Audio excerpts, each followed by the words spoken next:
Yes, good morning students. Let's start the rest of the activities, physical activities of the metals and non-metal. So, the first one is high electrical conductivity. You learn to make an electric circuit in the class 6. आपने class 6 में electric circuit तो बनाना सीखा ही होगा. You will now test which material conduct electricity using an electric circuit. अब आप इसमें ये पढ़ोगे कि कौन से materials ऐसे हैं जो जिनमें से इलेक्ट्रिसिटी जो है पास हो जाती है, ठीक है, using an electric current. So here is an activity. See, this is activity 4. Bring the following materials: a copper wire, an aluminium wire, an iron nail, a piece of the coal and sulfur. You have to bring these all materials. ठीक है. Make an electric circuit as shown in the figure. Here is a battery cell. ठीक है. And bulb is attached to this. And here are the iron nails X and Y. And here is again a wire attached from the bulb to the nail. Now tell me, does the bulb glow and why? Now place a copper wire between the ends X and Y.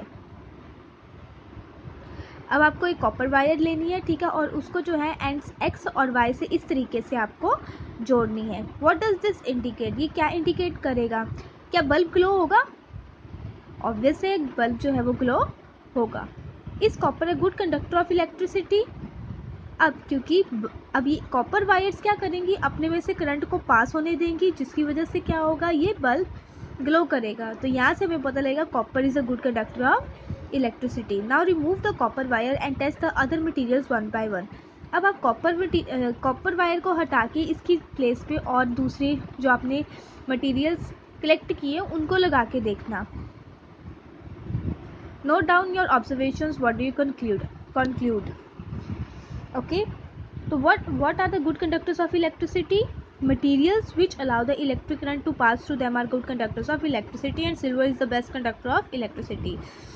तो वो materials अब जो अपने में से current को पास होने देते हैं, ठीक है, वो क्या होते हैं, गुड कंडक्टर्स ऑफ इलेक्ट्रिसिटी. और इसका best conductor of electricity is the silver. You will find that metals are the good conductors of electricity, whereas non-metals are poor conductors of electricity. आप ये देखोगे कि जितने भी metals हैं mostly they are the good conductors of electricity, जबकि जो non-metals होते हैं they are very poor conductor of electricity. But as usual there is a exception. Graphite ही एक ऐसा non-metal है जो कि electricity का good conductor होता है. Got it? So next property is high thermal conductivity. High thermal conductivity. अब इसमें क्या होगा, वो मेटल जो अपने में से हीट को पास होने देते हैं, ठीक है, they are the good conductors of heat. But जो नॉन मेटल्स होते हैं वो क्या करते हैं, अपने में से हीट को पास होने नहीं देते, ठीक है, वो क्या है, इंसुलेटर्स होते हैं. There is again an activity 5. Take a thick copper wire. आपको एक थिक कॉपर वायर लेनी है. At one end of it put some molten wax. उसके एक एंड पे, कॉपर वायर के एक एंड पे आपको वैक्स लगानी है. मोल्टन वैक्स मतलब पिघली हुई वैक्स लगानी है, और उसके ऊपर इस तरीके से एक थंब पिन आपको पता ही होगा जो नोटिस बोर्ड वगैरह पे यूज़ होती है, ठीक है, चार्ट वगैरह पेस्ट करने के लिए, वो थंब पिन आपको लगानी है, ठीक है. Clamp the free end of the copper wire with an iron stand. और आपको जो ये कॉपर वायर है, ठीक है, एक स्टैंड के साथ आपको जो है लगानी है, ठीक है, जोड़नी है इस तरीके से आयरन स्टैंड के साथ. Now place a burner below the copper wire, observe for some time. फिर आपको एक एंड पे ये बर्नर लगाना है, ठीक है, और इसको जो है हीट करना है, ठीक है. Do you find that the wax melts and the thumb pin falls off? What does this happen? And the thumb pin at the other end falls off because copper wire allows the heat to flow from the one end of the other. अब क्या करोगे, जब यहाँ से आप burn करोगे तो क्या होगा, हीट यहाँ से फ्लो होके, ठीक है, इस पूरी वायर जो है उसमें उसको हीट अप कर देगी, जिससे क्या होगा, यहाँ पे वैक्स जो है थी वो मेल्ट हो जाएगी और ये नेल जो है वो नीचे गिर जाएगा, ठीक है. तो copper wire did not melt on heating because metals generally have a high melting point. जबकि जो कॉपर वायर है वो नहीं मेल्ट होगी, ठीक है, क्योंकि मेटल्स का जो है उनको जो है मेल्ट होने के लिए बहुत ज़्यादा टेम्परेचर की जो है नीड होती है.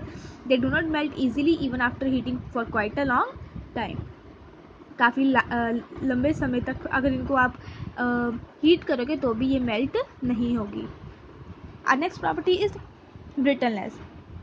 Brittleness, a substance is said to be brittle if it breaks easily. ठीक है, हम किसी सब्सटेंस को ब्रिटल कब कहते हैं, अगर वो आसानी से टूट जाए। एक्टिविटी 2 में आपने क्या किया था, आपने एक आयरन नेल लिया था, कॉपर वायर, एल्युमिनियम वायर ली थी, उनको आपने हैमर से बीट किया था, तो क्या ये टूटी थी? No, they get flatten. तो व्हाट अबाउट, और जो कोल के पीसेस थे या फिर पेंसिल लीड थी, उसको बीट करने पे क्या होगा हैमर से, वो टूट जाएंगी। तो यहाँ से आपके पास एक और प्रॉपर्टी आ गई कि metals they are not brittle, whereas non metals are generally brittle. Non metals break into pieces on hammering. Now the next property is hardness. Metals are generally hard and non metals are generally soft. Metals जो होते हैं mostly hard होते हैं, जबकि non metals जो है वो soft होते हैं।